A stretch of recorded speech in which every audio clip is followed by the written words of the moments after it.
We are the world's fastest growing major economy. Our GDP is the 5th largest in the world, and we have 440 million millennials who form the largest pool of youthful human resources in the whole world. Yes, yes and yes. But we can't miss India's elephant in the room, our farmers.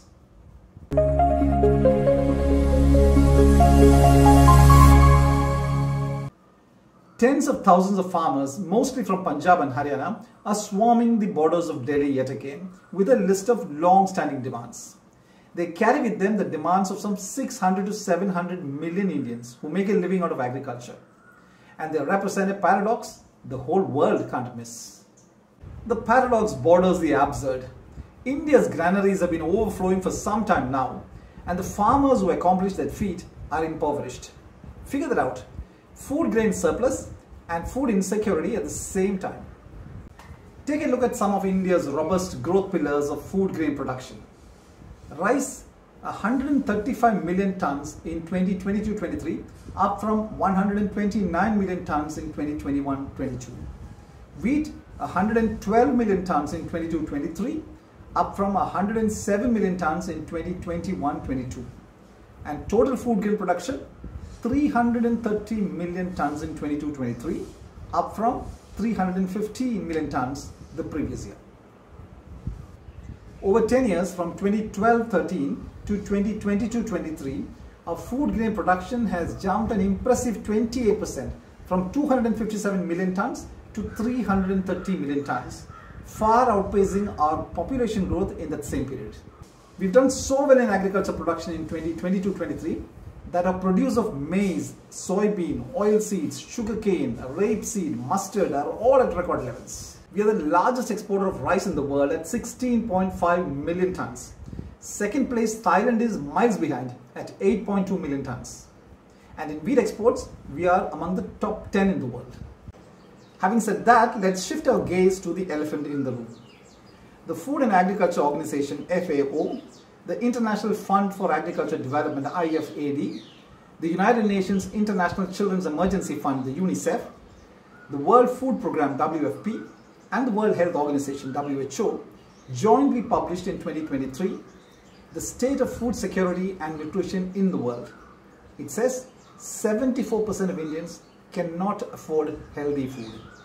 For comparison, 11% of Chinese have the same predicament.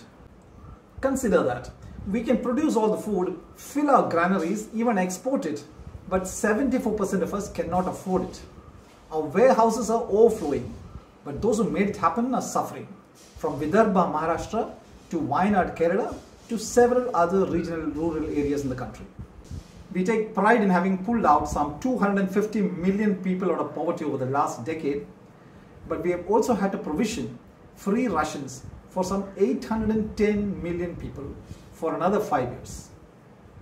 Look closer at the humongous numbers of rural impoverished, and it's clear that India has too many people still in the farm sector, whose contribution to GDP has steadily fallen from 55% in 1950-51 to just about 15% in 2022-23. Despite the diminishing contribution of the farm sector to GDP, we've not been able to move people out of farming. Consider the World Bank data of 2021 of population percentages of different countries in farming. India, 44%, China, 24%, Euro area, 3%, US, 2%, and the UK, 1%. So what's the way out? More cold storages, fruit and vegetable processing facilities, more efficient supply chains, rural infra creation, and of course policy intervention. But do we have a strategy to move millions out of the farms? Hardly. 4 years ago in 2020, the Reserve Bank had said in its annual report, India has now reached a stage in which surplus food grain management has become a major challenge. The laws of economics can appear cruel. You produce more, there's a supply glut, and prices will be suppressed. And for farmers in India, when there is a rise in some farm produce, the government steps in immediately, bans exports, and keeps the prices suppressed. Politicians may not like to convey this to farmers, but farming is hardly a profitable activity anymore. India is shining in different areas, but not its farmers. They are the elephant in the room that the country squirms to look at. If you have some comments about India's food surplus and food insecurity at the same time, please do drop in your comments in the comment box below. You may also like to watch my TEDx talk on YouTube titled India's Food Puzzle. This edition of Geometric View is dedicated to the world marathon record holder, 24-year-old Kelvin Kiptum from Kenya, who died in a tragic road accident this week. Kiptum's world record of 2 hours, 00 minutes and 35 seconds came at the Chicago Marathon in 2023, taking humankind to the brink of the much-awaited sub-2-hour marathon. Kiptum comes from a farming family, and a decade ago he was herding his family's goats. His athletic prowess lifted him out of the farm sector. What a terrible tragedy that the world's best marathoner's life was snuffed out thus.